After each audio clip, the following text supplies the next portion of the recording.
Welcome to Pankaj commerce classes. आप सभी UP TGT PGT aspirants का एक बार फिर से हमारे चैनल पे स्वागत है। आज हम आपके लिए लेकर के आए हैं यूपी टीजीटी 2021 का वो पेपर जो कि अभी फ़िलहाल कुछ दिन पहले ही यानी कि 21 में हुआ था। तो हम लेकर के हाजिर हैं आपके लिए उसको 4 पार्ट में यानी कि 4 सीरीज में। तो आइए हम स्टार्ट करते हैं आज का सेशन। हमारा आज का फर्स्ट क्वेश्चन है, देखिए, विश्व जनसंख्या में भारत का स्थान है। ऑप्शन देखिए, ए पहला, बी दूसरा, सी तीसरा, डी पांचवा। और India's rank in world population is A first, B second, C third, D fifth. तो भारत का जो कि पूरे विश्व की जनसंख्या में देखा जाए तो 17.7% है। और फर्स्ट अगर पोजीशन कही जाए तो चाइना की है। भारत का विश्व में जनसंख्या के हिसाब से दूसरा स्थान है। तो इसका राइट आंसर क्या हो जाएगा? बी, दैट इज सेकेंड, यानी कि B will be the right answer. Next question देखिएगा, संयुक्त जीवन बीमा पॉलिसी संचय खाते की शेष राशि को हस्तांतरित किया जाता है। मृतक साझेदार के व्यक्तिगत खाते में, बी शेष साझेदार के व्यक्तिगत खाते में, सी सभी साझेदारों के व्यक्तिगत खातों में, डी संयुक्त जीवन बीमा पॉलिसी खाते में। तो देखिए, जो भी संयुक्त जीवन बीमा पॉलिसी का संचय खाते की जो राशि होती है तो वो किसको हस्तांतरित करी जाएगी? जितने भी साझेदार होंगे उनके सबके पर्सनल अकाउंट में ट्रांसफर हो जाएगा। क्योंकि अब जब मृतक हो गया यानी कि कोई भी पार्टनर की डेथ हो जाती है तो जो अमाउंट मिलता है वो अमाउंट पर सबका अधिकार हो जाता है और इस तरह से वो सभी साझेदारों के व्यक्तिगत खातों में ट्रांसफर करी जाती है। तो इसका राइट आंसर हो जाएगा सी। नेक्स्ट क्वेश्चन है, एक साझेदार के अवकाश ग्रहण के समय संपत्तियों एवं दायित्वों के पुनर्मूल्यांकन पर होने वाले लाभ को क्रेडिट किया जाता है। जैसे रिटायरमेंट के टाइम पर जो भी एसेट्स और लायबिलिटीज का रिवैल्यूएशन किया जाता है तो उस पर जो प्रॉफिट या लॉस होता है उसको किसे क्रेडिट किया जाएगा? तो ऑप्शन देखिए, ए अवकाश ग्रहण करने वाले साझेदार के पूंजी खाते में, बी सभी साझेदारों के पुराने लाभ हानि में उनके पूंजी खातों में के अनुपात में, सी शेष साझेदारों के पूंजी खातों में उनके लाभ प्राप्ति अनुपात में, डी शेष साझेदारों के पूंजी खातों में उनके नए लाभ हानि अनुपात में। यहाँ पर देखिए, at the time of retirement of a partner profit on revaluation of assets and liabilities is credited to. Option देखिए, capital account of retiring partner, B capital account of all partners in their old profit sharing ratio, C capital account of remaining partners in their gaining ratio, D capital account of remaining partners in their new profit sharing ratio. तो देखिए, इसका right answer हो जाएगा B, क्योंकि जो भी profit का या प्रॉफिट और लॉस आएगा रिवैल्यूएशन अकाउंट पर, असेट्स और लायबिलिटीज के रिवैल्यूएशन पर, तो उसे ट्रांसफर करेंगे capital account of all partners in their profit sharing ratio, यानी कि ऑप्शन होगा बी, सभी साझेदारों के पुराने लाभ हानि में उनके पूंजी खातों में यानी कि जो यह अनुपात लिखा हुआ है यानी कि उनके कैपिटल अकाउंट में ट्रांसफर करेंगे ओल्ड प्रॉफिट शेयरिंग रेशियो में, ठीक है, पुराने लाभ हानि अनुपात में ट्रांसफर करेंगे। नेक्स्ट क्वेश्चन देखिएगा, ऋणपत्रों के लिए शोधन कोष खाते में प्रतिवर्ष राशि हस्तांतरित की जाती है। In sinking fund for redemption of debenture account the amount is transferred every year from. कहाँ से ट्रांसफर करते हैं? ऑप्शन देखिए, संचय खाते में, रिजर्व अकाउंट, बी लाभ हानि खाते से यानी कि प्रॉफिट एंड लॉस अकाउंट, सी पूंजी खाते से कैपिटल अकाउंट, डी अतिरेक खाते से सरप्लस अकाउंट। तो ऋणपत्रों के लिए जो शोधन कोष खाते में प्रतिवर्ष राशि एक हस्तांतरित करी जाती है वो कहाँ से ट्रांसफर करी जाती है? सरप्लस अकाउंट से। तो इसका राइट आंसर हो जाएगा डी। नेक्स्ट क्वेश्चन देखिए, संचयी आवृत्ति वितरण का वो प्रकार जिसमें वर्गांतर ऊपर से नीचे क्रम में जोड़े जाते हैं वर्गीकृत होती है। Type of cumulative frequency distribution in which class interval are added in top to bottom order is classified as. Option देखिए, ए सीमांत वितरण, बी विचरण वितरण, सी से कम प्रकार का वितरण, डी से अधिक के प्रकार का वितरण। Marginal distribution, B variation distribution, C less than type distribution, D more than type distribution. तो देखिए, इसका राइट आंसर हो जाएगा सी, यानी कि लेस देन टाइप डिस्ट्रीब्यूशन। अब यहाँ पे जो उस वर्गांतर की बात करी आप बिलो सीरीज में देखेंगे, लेस देन टाइप सीरीज में देखेंगे तो वहाँ पर क्या हो जाता है कि CF को ऐड करते, इसीलिए लिखा हुआ है कि type of cumulative frequency distribution in which class interval are added in top to bottom. अब टॉप टू बॉटम में देखेंगे कि अगर less than 10, less than 20, less than 30 है तो उसे हम क्या करेंगे कि 0 to 10, 10 to 20 ऐसे कर लेते हैं। और यहाँ पर अगर 2 है 3 है तो CF जो हम लोग बनाते हैं तो वहाँ पे 2 हो जाएगा और 3 में ऐड करेंगे 5। तो देखिए टॉप टू बॉटम हम लोग ऐड करते जाते हैं, इसीलिए इसको से कम के प्रकार का वितरण यानी कि लेस देन टाइप डिस्ट्रीब्यूशन कहते हैं। नेक्स्ट क्वेश्चन देखिए, किराया क्रय पद्धति के अंतर्गत प्रत्येक अवधि के लिए ब्याज की गणना की जाती है। Under hire purchase system the interest for each period is computed on. Option देखिए, भुगतान न हुए रोकड़ शेष के मूल्य पर cash price remaining unpaid. B, भुगतान न हुए किस्त मूल्य के शेष पर instalment price remaining unpaid. C, किराया क्रय के अंतर्गत समझौता की गई राशि पर यानी कि the amount that has been agreed under hire purchase agreement. D, रोकड़ मूल्य में से भुगतान की गई किराया मूल्य की किस्त घटाकर cash price minus the amount of hire purchase instalment paid. तो देखिए जब भी हायर परचेज सिस्टम में इंटरेस्ट कैलकुलेट किया जाएगा तो किस पर कैलकुलेट करा जाएगा? सीधी सी बात है, जितना भी कैश प्राइस होगा, यहाँ पे ऑप्शन देखिए कैश प्राइस जो भी अब तक रिमेनिंग अनपेड है उसी पर किया जाएगा, क्योंकि वही एक अमाउंट है जो कि अभी चुकता किया जाना बाकी है। तो इसका राइट आंसर क्या हो जाएगा? ए, दैट इज भुगतान ना हुए रोकड़ के शेष पर।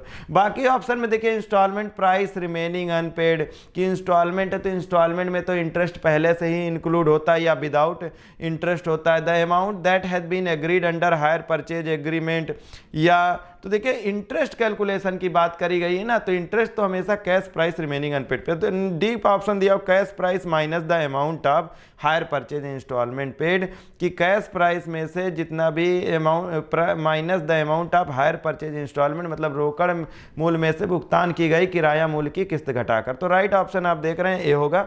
नेक्स्ट क्वेश्चन है लेखांकन समीकरण। संपत्ति बराबर दायित्व प्लस स्वामित्व कोष प्रदर्शित होता है। यानी accounting equation asset is equal to liabilities plus owners equity is represented through. Option देखिए आय विवरण द्वारा इनकम स्टेटमेंट, बी रोकड़ प्रवाह विवरण द्वारा कैश फ्लो स्टेटमेंट, सी आर्थिक चिट्ठे द्वारा बैलेंस शीट, डी कोष प्रवाह विवरण द्वारा फंड्स फ्लो स्टेटमेंट। देखिए इनकम स्टेटमेंट में अगर देखिए प्रॉफिट एंड लॉस अकाउंट, तो प्रॉफिट एंड लॉस अकाउंट में ये एसेट और लायबिलिटीज की कोई बात ही नहीं करी जाती है। और बी में देखिए रोकड़ प्रवाह विवरण द्वारा है कैश फ्लो स्टेटमेंट में, तो कैश फ्लो तो एक एनालिसिस है फाइनेंशियल स्टेटमेंट का। सी आर्थिक चिट्ठे द्वारा यानी कि बैलेंस शीट, और डी कोष प्रवाह विवरण द्वारा।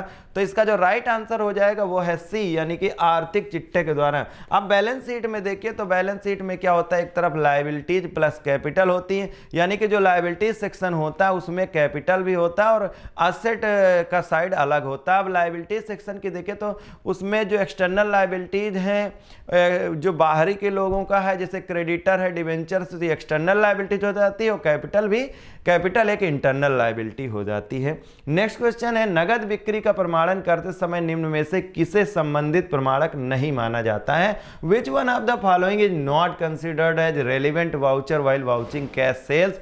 ऑप्शन देखिए विक्रय बही sales book, B cash memo की प्रति copy of cash memo, C विक्रेता की संक्षिप्ति एब्स्ट्रैक्ट ऑफ सेल्समैन, डी रोकड़िए का सारांश, डी कैशियर समरीज। तो देखिए यहाँ पर नीचे जो भी लिखा हुआ कि कैश मेमो या जो भी सेलर है उसके पास में एक समरी है, या फिर जो भी कैश यानी कि कैशियर का जो समरी है, तो इन सब में देखिए कैश का कहीं ना कहीं कैश सेल्स जो भी हुआ है, कोई बैंक स्टेटमेंट होगा तो उसमें भी कैश सेल जितनी भी हुई है वो दिखाई पड़ेगी।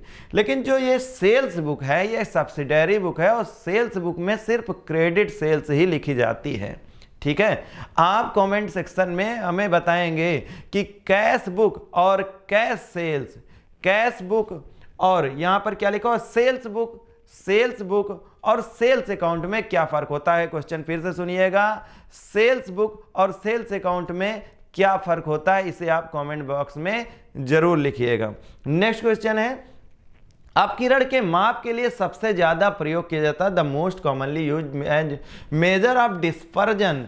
डिस्पर्जन के लिए कहते नहीं कि अपकिरण के माप के लिए तो कौन सा सबसे ज्यादा यूज किया जाता है? ऑप्शन देखिए, A range, B standard deviation, C coefficient of variation, D quartile deviation यानी कि ए विस्तार, बी परिमाप विचलन, सी विचरण गुणांक और डी चतुर्थक विचलन। यानी कि इसका जो राइट आंसर हो जाएगा वो होगा स्टैंडर्ड डेविएशन। देखिए डिस्पर्जन में बहुत सारी चीजें आती है, जैसे रेंज है, क्वार्टाइल है, मीन डेविएशन है, स्टैंडर्ड डेविएशन है, लेकिन सबसे ज्यादा अगर मेजर ऑफ डिस्पर्जन में यूज किया जाता है तो वो है स्टैंडर्ड डेविएशन।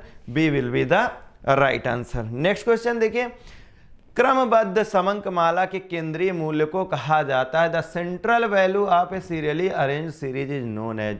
देखिए इसमें कहा गया कि एक डेटा है और जिसका मिड अगर देखा जाए, सेंट्रल वैल्यू अगर निकाला जाए तो सेंट्रल वैल्यू कैसे मालूम चलता है? तो ऑप्शन देखिए कि समांतर माध्य यानी अर्थमेटिक मीन से, बी भूइष्ठक यानी कि बी मोड से, सी मध्यका यानी कि मीडियन से, डी चतुर्थक यानी कि डी क्वार्टाइल। तो सेंट्रल वैल्यू को कैलकुलेट करने के लिए हमेशा मीडियन का ही यूज करा जाता है। राइट ऑप्शन होगा सी, मतलब मीडियन। नेक्स्ट क्वेश्चन देखिए, मानवीय इच्छाओं को मानवीय आवश्यकताओं में परिवर्तित करने की योग्यता कहलाती है the ability to change human needs into human wants. Need तो है लेकिन कुछ ऐसी कला है जिसकी वजह से उस नीड को वांट में कन्वर्ट कर दिया जाता है। और वो कैसे होता है? ऑप्शन देखिए, विज्ञापन, बी प्रचार के द्वारा, सी विक्रय कला, डी विक्रय प्रबंधन। इंग्लिश में देखेंगे, ए एडवर्टीजमेंट, बी पब्लिसिटी, सी सेल्समैनशिप और D sales management.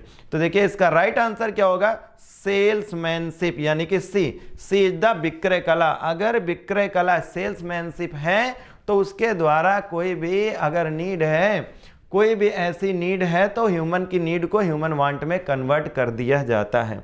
Next question देखिए, दोहरा लेखा प्रणाली के अनुसार एक लिपिक रमेश को भुगतान किया गया वेतन है according to double entry system salary paid to a clerk Ramesh is option देखिए, कहते हैं कौन सा अकाउंट? वास्तविक लेन देन है, रियल ट्रांजैक्शन, बी व्यक्तिगत लेन देन पर्सनल ट्रांजैक्शन, सी नाम मात्र का लेन देन नॉमिनल ट्रांजैक्शन है, डी वास्तविक एवं व्यक्तिगत दोनों प्रकार का लेन देन, both real and personal transaction. तो देखिए ये जो डबल एंट्री सिस्टम में सैलरी पेड करी गई है, तो सैलरी कहाँ पे लिखी जाती है? प्रॉफिट एंड लॉस अकाउंट में। और profit loss account trading account में आने वाला हर एक आइटम क्या होता है? Nominal account. जैसा कि हम जानते हैं कि trading profit loss account nominal account होता है, तो यहाँ पर सैलरी क्या हो जाएगी? ये नॉमिनल ट्रांजेक्शन यानी कि नॉमिनल अकाउंट का ट्रांजेक्शन होगा। C will be the right answer. Next question, जहाजी बिल्टी निर्गत की जाती है, bill of lading is issued. Option देखिए, जहाजी कंपनी द्वारा, शिपिंग कंपनी, बी आयातक के अभिकर्ता द्वारा, agent of the importer, C है जहाज के कप्तान द्वारा, captain of the ship, D सीमा शुल्क अधिकारी द्वारा, डी यानी कि कस्टम ऑफिसर के द्वारा। तो देखिए बिल ऑफ लेडिंग, एक बार जब गुड्स जो है शिपिंग कंपनी के द्वारा प्राप्त कर लिया जाता तो जो शिपिंग कंपनी का कैप्टन है वो एक मेट रिसिप्ट देता है किसको? एक्सपोर्टर को। एक्सपोर्टर उस मेट रिसिप्ट को ले जा करके और शिपिंग कंपनी को देता, तो शिपिंग कंपनी एक डॉक्यूमेंट उसको देती है इस बात का प्रूफ के लिए कि हाँ तुमने जो गुड्स वहाँ पर लोड कराया है अब मुझे फ्रेट दे दो, कुछ भाड़ा दे दो, यानी कि भाड़ा जो भी देना है वो भाड़ा मुझे दे दो और तुम्हें हम ये दे देते हैं इस बात का प्रमाण है कि भाई आपने जो गुड्स वहाँ से लोड कराया वो हमारे शिप पे है, हम गारंटी लेते हैं कि उसको पहुँचा देंगे। अब वो जो ये बिल ऑफ लेडिंग डॉक्यूमेंट है ना यहाँ पर, तो बिल ऑफ लेडिंग डॉक्यूमेंट के तहत वो इंपोर्टर को किस्त के लिए यानी कि बिल ऑफ एक्सचेंज के लिए या किसी भी काम के लिए उसका यूज वो एज एन एसेट कर सकता है। तो ऑप्शन देखिए ये क्या कहते हैं, बिल ऑफ लेडिंग किसके द्वारा की जाता है? Shipping company, B agent of the importer, C captain of the ship, D custom officer, जहाजी कंपनी के द्वारा, आयातक के अभिकर्ता द्वारा, जहाज के कप्तान द्वारा और डी सीमा शुल्क अधिकारी द्वारा। तो इसका राइट आंसर है कि शिपिंग कंपनी के द्वारा यह जहाजी बिल्टी निर्गत की जाती है। नेक्स्ट क्वेश्चन है, प्रत्येक प्रमाणन पर हस्ताक्षर होने चाहिए, every voucher should be signed by. Option देखिए, लेखाधिकारी के द्वारा, अकाउंट्स ऑफिसर, बी लेखाकार के द्वारा, अकाउंटेंट, सी प्रबंधक के द्वारा, मैनेजर के द्वारा, डी उत्तरदायी अधिकारी के यानी कि रिस्पॉन्सिबल ऑफिसर। तो इसका राइट आंसर होगा कि every voucher should be signed by responsible officer. तो राइट आंसर देखिए होगा इसका डी जो भी पर्सन होगा उसके लिए रिस्पॉन्सिबल, उसके द्वारा उस पर साइन होने चाहिए। नेक्स्ट क्वेश्चन, एक सिनेमा हॉल में बैठने की क्षमता बढ़ाने पर हुआ खर्चा कहलाता है। देखिए वैसे भी अगर किसी भी ऐसी कोई भी ऐसा खर्चा जिससे बिजनेस मेंटेन होता है लेकिन बिजनेस की कैपेसिटी नहीं बढ़ती है, ऐसे खर्चों का रेवेन्यू एक्सपेंडिचर कहते हैं, यानी कि आयगत खर्चा, आयगत व्यय कहते हैं। और ऐसे खर्चे जिनसे कि बिजनेस की कैपेसिटी बढ़ जाती है, बिजनेस आगे के लिए इस तरह से सक्षम हो जाता है कि उसकी अर्निंग कैपेसिटी और बढ़ जाती है, इसको कैपिटल एक्सपेंडिचर यानी पूंजीगत व्यय कहते हैं। तो यहाँ पर जो सिनेमा हॉल में बैठने की क्षमता बढ़ाने पर सिनेमा हॉल की अर्निंग कैपेसिटी बढ़ जाएगी और इस प्रकार से ये खर्चा पूंजीगत खर्चा कहलाएगा। ऑप्शन देखिए, व्यक्तिगत व्यय, बी नाम मात्र व्यय, सी पूंजीगत व्यय, डी आयगत व्यय। यहाँ पे personal expenditure, nominal expenditure, capital expenditure और D revenue expenditure. C will be the right answer, पूंजीगत व्यय यानी कि कैपिटल एक्सपेंडिचर। नेक्स्ट क्वेश्चन, तकनीकी कौशल सबसे आवश्यक है, technical skills are most important. Option A प्रथम पंक्ति के प्रबंधकों के लिए, बी मध्य स्तर के प्रबंधकों के लिए, सी उत्पादन प्रबंधकों के लिए, डी शीर्ष स्तरीय प्रबंधकों के लिए। First line manager, B middle level manager, C production manager, D top level manager. तो देखिए टेक्निकल चीज़ों को यूज करने वाले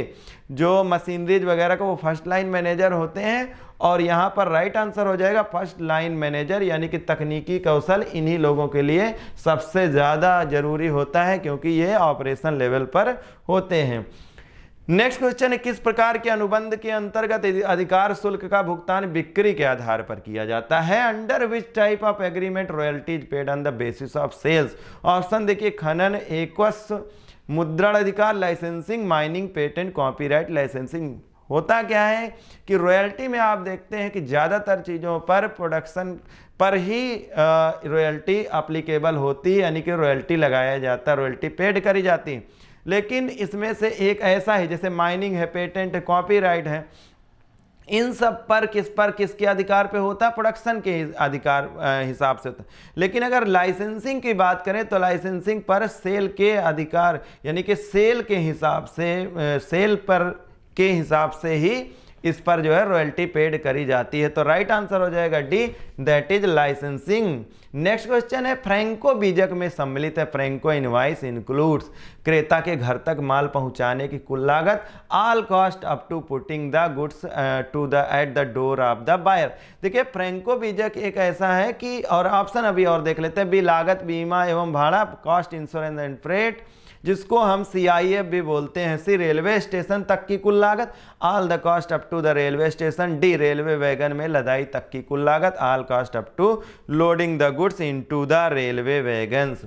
तो देखिए फ्रैंको बीजक में जनरली जितना भी जो परचेजर होता है उसके घर तक यानी कि उसके डोर तक ये जितना भी खर्चा लगता है उस फ्रैंको इनवाइस में ही शामिल कर लिया जाता है। और ये जो दूसरा लिखा हुआ है कि CIF यानी कॉस्ट, इंश्योरेंस एंड फ्रेट, ये CIF इनवाइस होता है जिसमें कि ये सारी चीज़ें इंक्लूड होती हैं। हालांकि फ्रैंको इनवाइस के बारे में यहाँ पे पूछा गया तो इसमें all cost up to putting the goods at the door of the buyer will be the right answer. A will be the right answer.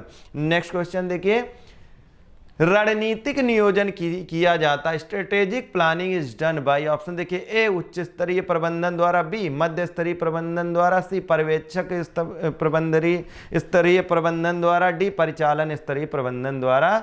Option देखिए, top level management, B middle level management, C supervisory level management और D है operating level management. तो देखिए जो भी strategic planning करी जाएगी वो काम किसका होता है? वो काम टॉप लेवल मैनेजमेंट का होता है। बाकी के लोअर लेवल मैनेजमेंट और मिडिल लेवल मैनेजमेंट का काम क्या होता है कि जो भी रणनीतियां बनी उस पर काम करना या कराना। तो यहाँ पे राइट आंसर हो जाएगा A, that is top level management, उच्च स्तरीय प्रबंधन द्वारा। नेक्स्ट क्वेश्चन देखिए, अंश आवंटन खाता है। Share allotment account is, option देखिए, वास्तविक खाता, बी नाम मात्र खाता, सी व्यक्तिगत खाता, डी कंपनी खाता, real account, nominal account, personal account और कंपनी अकाउंट। बेसिक सा क्वेश्चन है ये कि पूरा का पूरा शेयर कैपिटल अकाउंट ही किसी ना किसी पर्सन के द्वारा दिया था, इसीलिए उसको हम पर्सनल अकाउंट में रखते हैं। तो C will be the right option, यानी कि व्यक्तिगत खाता। नेक्स्ट क्वेश्चन देखिए, एक कंपनी ने 10 रुपए वाले 100 समता अंशों को जिन पर 4 रुपए की अंतिम याचना का भुगतान नहीं किया गया था को जब्त कर लिया। इन अंशों को कंपनी न्यूनतम कितने रुपए प्रति अंश की दर से पुनर्निर्गमित कर सकती है। कहते हैं कि एक कंपनी ने 100 समता अंशों को जिन पर 10 रुपए वाले के हिसाब से मांगा गया था और इनको चूंकि 4 रुपए के हिसाब से इन्होंने नहीं दिया था तो इनको क्या कर लिया, जब्त कर लिया हम। तो ये कह रहे हैं कि अब इनको अगर रीइशू करेंगे तो कितने के दर पे रीइशू कर सकते हैं। यहाँ पे देखिए, at what minimum a company forfeited 100 equity shares of ₹10 each on which a final call नहीं दिया इस पर, ₹4 per share was unpaid at what minimum rate, कितने कम रेट पर कर सकती है per share, these shares can be reissued by the company. तो देखिए अब तक में इन शेयर पर लगभग 6 रुपए के हिसाब से मिल चुका है। जो 4 रुपया नहीं मिला है तो मैक्सिमम उतना ही छूट कंपनी दे सकती है, यानी कि कितने पर। ऑप्शन में क्या लिखा गया कि देखिए A6 और B ₹4, C ₹8, D 10। और यहाँ पर देखिए ऐसा ही सेम कुछ यहाँ पर भी नजर आ रहा। तो इसका राइट आंसर क्या हो जाएगा कि मिनिमम रेट पर जो इशू कर सकती है वो है B, that is ₹4। Next question देखिएगा, बहुत से गैर व्यापारी वर्गों के साथ समंक डेटा को तालिका के रूप, संक्षिप्ति एवं प्रस्तुतिकरण संदर्भित। Summary and presentation of data in tabular form with several non overlapping classes. Non overlapping classes का मतलब कि क्लासेज इस तरह से जैसे 0 से 10, 10 से 20, 20 से 30, चाहे वो इंक्लूसिव सीरीज में हो चाहे वो एक्सक्लूसिव सीरीज में, ओवरलैपिंग जिसकी ना होती हो तो उनको क्या कहते हैं। ऑप्शन देखिए, फ्रीक्वेंसी डिस्ट्रीब्यूशन, आवृत्ति वितरण यानी फ्रीक्वेंसी डिस्ट्रीब्यूशन, बी अवास्तविक वितरण, नॉमिनल डिस्ट्रीब्यूशन, सी क्रम सूचक वितरण, सी ऑर्डिनल डिस्ट्रीब्यूशन, डी कालानुक्रमिक वितरण यानी कि क्रोनोलॉजिकल डिस्ट्रीब्यूशन। तो देखिए इसका जो राइट आंसर हो जाएगा वो इसको बोलते हैं ए, दैट इज फ्रीक्वेंसी डिस्ट्रीब्यूशन, मतलब आवृत्ति वितरण। नेक्स्ट क्वेश्चन देखिए, क्या एक फर्म के समापन पर ना लिखी गई संपत्ति से वसूल की गई राशि को दिखाया जाता है। बहुत सारी ऐसी एसेट होती है जो कि अनरिकॉर्डेड एसेट रह जाती है, बाद में उनको अगर नॉलेज में आती है और फर्म का समापन हो रहा हो, डिसोल्यूशन हो रहा हो, तो इसको कहाँ पर लिखेंगे। On the dissolution of a firm the amount realised from an unrecorded asset is transfer to. तो ऑप्शन देखिए, पुनर्मूल्यांकन खाते में, बी वसूली खाते में, सी साझेदारों पूंजी खाते में, डी रोकड़ खाते के क्रेडिट पक्ष में, revaluation account, realisation account, partners capital account, credit side of the cash account. तो देखिए डिसोल्यूशन के समय पर एक अकाउंट बनाते हैं रियलाइजेशन अकाउंट। ये अकाउंट सिर्फ इसीलिए बनता कि जितनी भी फर्म की असेट्स और फर्म की जितनी लायबिलिटीज हैं सबसे पहले उन्हें वहां पर लिखा जाता है, फिर उनसे जो अमाउंट रियलाइज्ड होता है या उनको उनके द्वारा रियलाइज्ड अमाउंट के द्वारा पेमेंट किया जाता है तो उन सारे अमाउंट्स को वहां पर लिखते हैं। तो ये जो अनरिकॉर्डेड एसेट इसको भी हम वहीं पे लिखेंगे जिसका नाम है रियलाइजेशन अकाउंट। तो यहाँ पे राइट आंसर हो जाएगा बी, वसूली खाते में, मतलब रियलाइजेशन अकाउंट। नेक्स्ट क्वेश्चन देखिएगा, स्थायी संपत्ति का सकल पुस्तक मूल्य होता है उसकी यानी grass book value of a fixed asset is. Option देखिए, लागत और ह्रास का अंतर, कॉस्ट लेस डेप्रिसिएशन, बी ऐतिहासिक लागत, हिस्टोरिकल कॉस्ट, सी उचित बाजार मूल्य, फेयर मार्केट वैल्यू, डी प्राप्य मूल्य, रियलाइजेबल वैल्यू। तो किसी भी संपत्ति का जो पुस्तक मूल्य होता है उस पर अब तक जितनी भी कॉस्ट लगाई गई होती है उसको खरीदने में या बनाने में, तो उसको क्या बोलते हैं, उसको बोलते हैं हिस्टोरिकल कॉस्ट यानी कि ऐतिहासिक लागत। B will be the right answer. Next question देखिए, पर्यावरण प्रदूषण का सबसे प्रमुख कारण होता है। The most dominating cause of environmental pollution is. Option देखिए, औद्योगिकरण, इंडस्ट्रियलाइजेशन, बी जनसंख्या वृद्धि, इंक्रीजिंग पॉपुलेशन, सी कृषि में रसायन का प्रयोग, use of chemicals in agriculture, D खनन माइनिंग। तो सबसे ज्यादा पर्यावरण प्रदूषण का अगर प्रमुख कारण माना जाता है तो वो किसकी वजह से है, वो इंडस्ट्रियलाइजेशन की वजह से है। और यहाँ पर राइट ऑप्शन है ए, दैट इज औद्योगिकरण या इंडस्ट्रियलाइजेशन। नेक्स्ट क्वेश्चन है, रोजनामचे से खाता बही में डेबिट तथा क्रेडिट मदों के हस्तांतरण को कहा जाता है, क्या कहते हैं? Transfer of debit and credit items from journal to ledger. पहले जर्नल बनाते हैं, जर्नल के बाद लेजर में हम इन जर्नल के ट्रांजैक्शन एंट्रीज को रिकॉर्ड करते हैं। तो इस रिकॉर्डिंग की प्रक्रिया को क्या बोलते हैं? मतलब क्या है? ऑप्शन देखिए, प्रविष्टि एंट्री, बी हस्तांतरण ट्रांसफर, सी लेखांकन अकाउंटिंग, डी खतौनी पोस्टिंग। तो ये जर्नल से जब उन ट्रांजैक्शंस को, जर्नल एंट्रीज को जब हम लेजर में ट्रांसफर करते तो इसे हम डी पोस्टिंग कहते हैं, खतौनी। नेक्स्ट क्वेश्चन देखिए, मांग का नियम कहता कि अन्य बातें समान रहने पर, लॉ ऑफ डिमांड जिसे कहते हैं, डिमांड का मांग का नियम क्या कहता कि अन्य बातें समान रहने पर जब क्या, यानी कि रुपए के, यानी कि प्राइस के बढ़ जाने पर डिमांड घट जाती, या प्राइस के घट जाने पर डिमांड जब बढ़ जाती है तो इसे बोलते हैं लॉ ऑफ डिमांड। अब यहां पर कहा जाता है अन्य बातें सामान्य रहने पर, जो अन्य बातें सामान्य रहने पर, अदर थिंग्स रिमेनिंग कांस्टेंट है, उसमें क्या क्या चीजें आती हैं? उसमें income of the consumer goods और price of the related goods और taste and preference of the consumer, और भी बहुत सारी बातें हैं जिनको कहा जा रहा है कि इन बातों के सामान्य रहने पर, सिर्फ प्राइस के घटने से अगर डिमांड बढ़े या प्राइस के बढ़ने पर डिमांड घटे, तो ऐसा कैसे हो रहा है? ऐसा ये है एक दूसरे के बीच का इनवर्स रिलेशनशिप, और इनवर्स रिलेशनशिप की वजह से ही ऐसा होता है। तो ऑप्शन में देखिए क्या लिखा, वस्तु की कीमत तथा मांग के मध्य सदैव सीधा संबंध होता है। There is always a direct relationship between the price and demand. B, वस्तु की कीमत तथा मांग के मध्य सदैव विपरीत संबंध होता है। There is always an inverse relationship between price and demand. C, वस्तु की मांग तथा इच्छा के मध्य सदैव सीधा संबंध होता है। There is always a direct relationship between desired and demand. और डी ऑप्शन कहता है वस्तु की मांग तथा कीमत के मध्य कोई संबंध नहीं होता। There is no relationship between price and demand. तो यहां पर देखेंगे जो कि राइट ऑप्शन है वो है बी, कि there is always an inverse, inverse का मतलब अपोजिट रिलेशन होता है किसके बीच में? प्राइस और डिमांड के बीच में। तो B will be the right answer. वस्तु की कीमत तथा मांग के मध्य सदैव विपरीत संबंध होता है। नेक्स्ट क्वेश्चन है, निम्नलिखित में कौन सी एक विज्ञापन की विशेषता नहीं है? Which of the following is not a feature of the advertising? Option देखिए, भुगतान परक गतिविधि, पेड एक्टिविटी, बी निश्चित प्रायोजक आइडेंटिफाइड स्पॉन्सर, दृश्यमान अथवा मौखिक विजुअल और ओरल, और डी है व्यक्तिगत यानी कि पर्सनल। तो यहाँ पे फीचर्स की बात करी गई है, और एडवर्टाइजिंग के फीचर्स देखिए क्या होते हैं कि पेड एक्टिविटी तो एडवर्टाइजिंग होती है क्योंकि पेमेंट के बाद ही एडवर्टाइजिंग शुरू होगी, और आइडेंटिफाइड स्पॉन्सर भी होते हैं जिन लोगों ने ये एडवर्टाइजिंग यानी कि पेड एक्टिविटी करी है।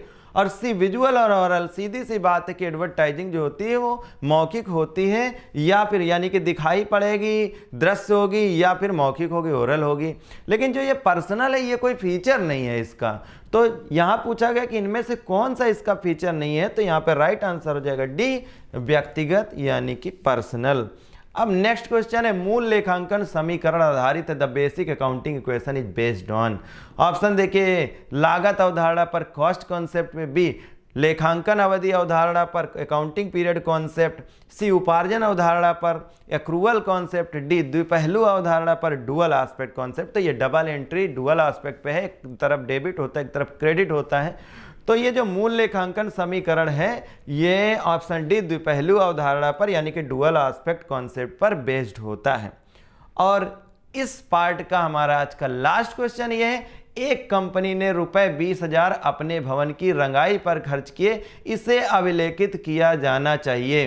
ए company has spent ₹20,000 on painting of its building, it should be recorded as. Option देखिए, ए आयगत व्यय के रूप में रेवेन्यू एक्सपेंडिचर, भी पूंजीगत व्यय के रूप में कैपिटल एक्सपेंडिचर, सी व्यक्तिगत व्यय के रूप में पर्सनल एक्सपेंडिचर, और डी स्थगित आयगत व्यय के रूप में डिफर्ड रेवेन्यू एक्सपेंडिचर। तो देखिए कोई भी ऐसी बिल्डिंग जो पहली बार बनी हो उस पर लगने वाला हर एक खर्चा एक कैपिटल एक्सपेंडिचर होगा, पूंजीगत व्यय होगा। दूसरी बात यह है कि उसी बिल्डिंग पर साल दर साल अगर पुताई का खर्चा होता है, मेंटेनेंस होता है, तो वो रेवेन्यू एक्सपेंडिचर माना जाएगा। अगर ये हर साल बार बार, यानी कि एक बार पहली बार जब पुताई होती है, नए नए बिल्डिंग होती तो वह कैपिटल एक्सपेंडिचर, उसके बाद कभी भी होता है तो वह रेवेन्यू एक्सपेंडिचर होगा। यहाँ पर बात हो रही पेंटिंग की, यानी कि व्हाइट वॉशिंग की ही बात हो रही यहाँ पर। अच्छा, फिर उसके बाद लिखा पर्सनल एक्सपेंडिचर, तो पर्सनल एक्सपेंडिचर तो होने से रहा, लेकिन यह कि डिफर्ड रेवेन्यू एक्सपेंडिचर क्या है ये हम आपको जरूर बताएंगे। डिफर्ड रेवेन्यू एक्सपेंडिचर क्या होता है कि ऐसे खर्चे जिनका कुछ पार्ट ऐसा होता है कि रेवेन्यू लगता है और कुछ पार्ट ऐसा होता है जो कि कैपिटल का होता है। नेचर उनका रेवेन्यू है, लेकिन रेवेन्यू और कैपिटल के बीच का एक और फर्क है, एक और डेफिनेशन है कि ऐसे खर्चे जो एक ही साल तक के लिए होते हैं, उनका बेनिफिट एक ही साल तक के लिए मिलता तो रेवेन्यू एक्सपेंडिचर होते हैं, लेकिन एक साल से अधिक के लिए अगर फायदा दे रहा कोई एक्सपेंडिचर तो वो पूंजीगत व्यय यानी कि capital expenditure.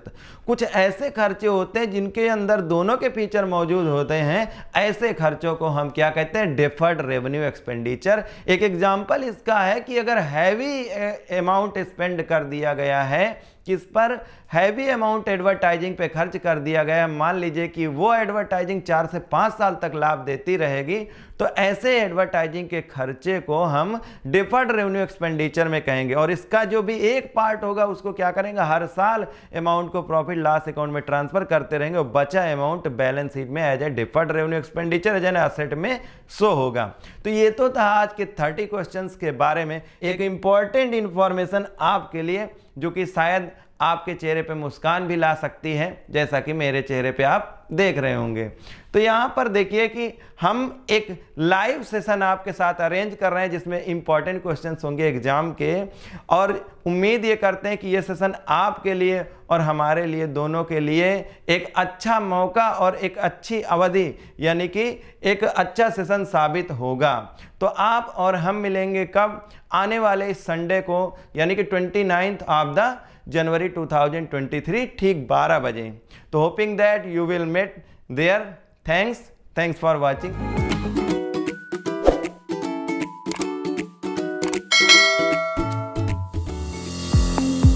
Now, students can enjoy online mode of digital learning with official app of Pankaj Commerce Classes available in Play Store.